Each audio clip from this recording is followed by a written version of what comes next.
چاہیے، مگر ہمارے بچے کرکٹ کھیل رہے ہیں قبرستان میں، کرکٹ. جی جی یہی وجہ ہے ہمار وہاں پہ جا کر کے خوشبو اور قرآن پاک کی تلاوت اور پھول قبروں پہ، مگر ہمارے گھر کی عورتیں بعض گاؤں میں قبرستان میں اپلے تھوپ رہی ہیں، اپلے. جی سمجھے؟ وہاں پر ناپاک انسان کو نہیں جانا چاہیے، پاک انسان کو جانا چاہیے. کلمہ و کلام، درود شریف، قرآن، یہ سب تلاوت کرنی چاہیے. مگر ہمارے گاؤں کا، ہماری بستیوں کا یہ حال ہے کہ اپنے اپنے جانور قبرستان میں چھوڑ دیے، مردوں کی گردن پہ، قبر پہ پاؤں رکھ رہے ہیں وہ لوگ. بے شک. کوئی دیکھنے والا ہے ہی نہیں، کہنے والا ہے ہی نہیں. یہ بھی دادا کے گردن پہ ہی چھکا مار رہا جناب. جی کرکٹ کھیل رہا ہے، لوڈو کھیل رہا ہے، گلی ولہ کھیل رہا ہے. اور حد تو یہ ہے کہ کچھ نشیڑیے تاش باز جا کر کے تاش بھی کھیلتے ہیں، تاش. جی اب اس سے آگے کہاں جائے گا مسلمان؟ یہ تو جلسہ، یہاں تو آرام سے ہنسے گا، یہاں تو خوب ٹھٹے مارے گا. جب قبرستان میں ہنسی مذاق نہیں چھوڑتا، جی مسجد میں ہنسی مذاق نہیں چھوڑتا، مدرسے میں ہنسی مذاق نہیں چھوڑتا. وہ جتنے مزاحیت رو کر کے کہنے لگے تمہارے پیر آ رہے، نماز جنازہ پڑھوا دینا. مولانا فدالی بولے ٹھیک ہے. انہوں نے جنازہ تیار کر دیا، زندہ آدمی کو لٹا دیا، چارپائی پہ لٹا دیا.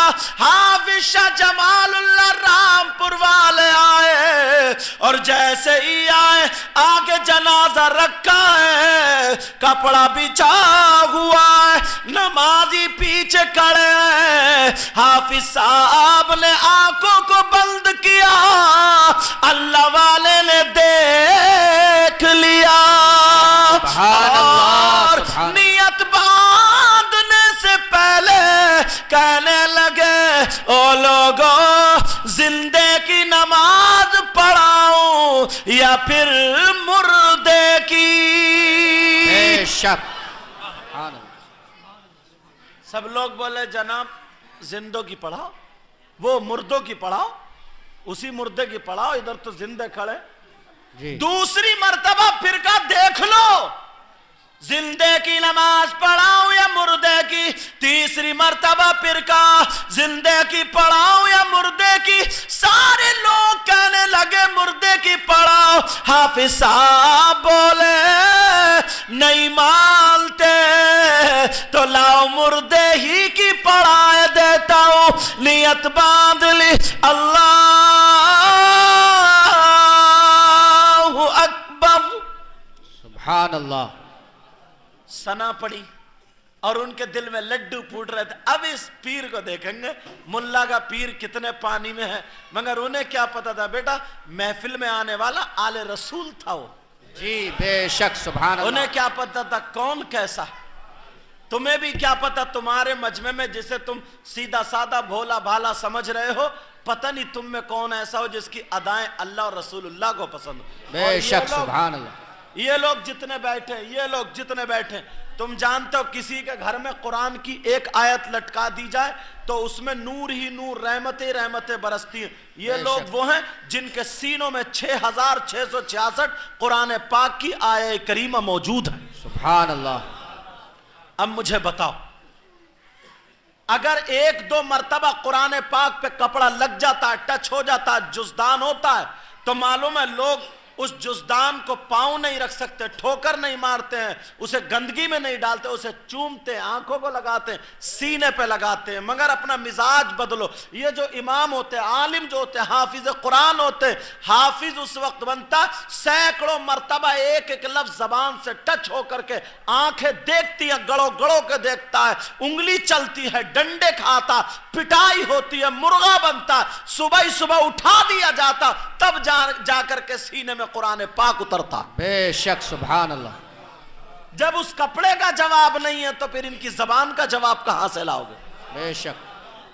یہی تو وجہ ہے. میں بتا دوں تو بات الگ ہے، نبی نے بتایا ہے اگر کہیں چوراہے پہ میں کہیں چوراہے پہ پروگرام ہو، میلاد شریف ہو، اللہ اور رسول کا ذکر ہو، کسی کے کھیت میں ہو، کہیں میدان میں ہو، کہیں پر بھی ہو، مگر نبی فرماتے ہیں کہ علماء آتے ہیں بیان کرتے ہیں تم سنتے ہو تو اتنی جگہ کو جنت کی کیاری بنا دیا جاتا ہے۔ سبحان اللہ سبحان اللہ۔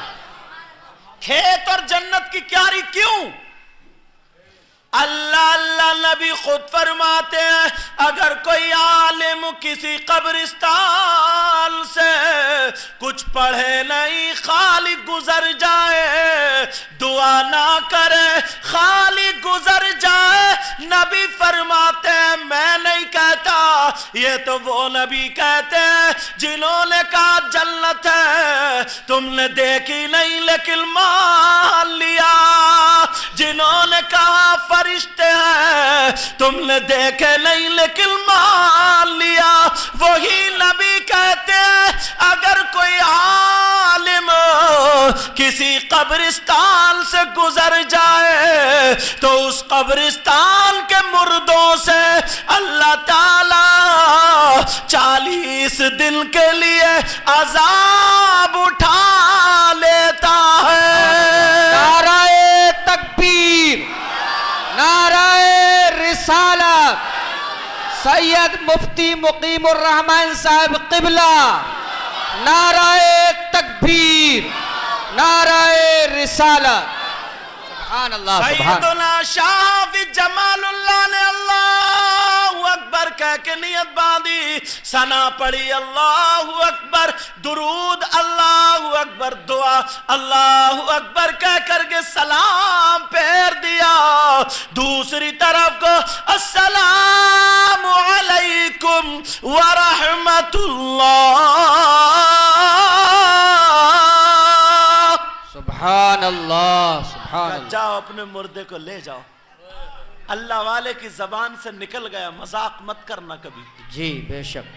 پیارے جس دن کسی قلندر سے ٹکرا گیا نا اس دن چکنا چور کر کے رکھ دے گا وہ۔ اللہ تعالی ہم سب کی حفاظت فرمائے، آمین۔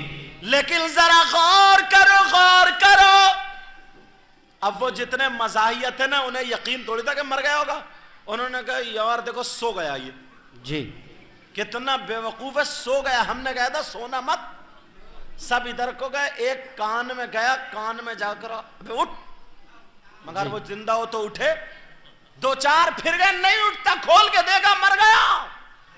سیدنا شاہ فی جمال اللہ ٹوٹی ہوئی چٹائی پہ مسجد کے حجرے میں بیٹھنے والا فقیر زبان سے کہہ دے زندہ ہو جا تو زندہ ہو جاتا ہے، اور زندے کو کہہ دے مر جا تو مر جاتا ہے۔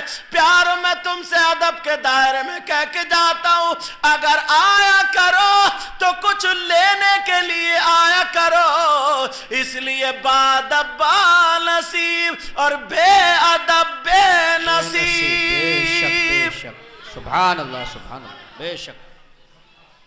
اب انہوں نے کہا او یہ تو مری گیا، سب بولے، سب آگے جتنے مزاحیہ تھا حجرے میں، حضور وہ مر گیا مر گیا۔ بولے میں نے تو پوچھا تھا تم سے کہ زندگی پڑھاؤں یا مردے کی، تم بولے مردے کی تو میں نے مردے کی پڑھا دی، جی تم بولے مردے کی تو میں نے مردے کی پڑھا دی۔ جی اللہ اللہ سب لوگ پاؤں پکڑنے لگے، کہنے لگے سرکار ہمیں پتا چل گیا جس آل رسول میں اتنا پاور ہے کہ وہ زندے کو مردہ کہہ دے تو مردہ ہو جاتا ہے، آپ تو اس نانا کے نواسے ہو، اس بڑے پیر کے خاندان سے ہو جو قبرستان سے گزرتے ہوئے کہہ دو مردے اٹھو نانا آ رہے ہیں۔ سبحان اللہ سبحان اللہ سبحان اللہ بے شک سبحان اللہ۔ آج کے بعد ادب کے دائرے میں بات نکل آئی تو میں نے آگے بڑھا دی۔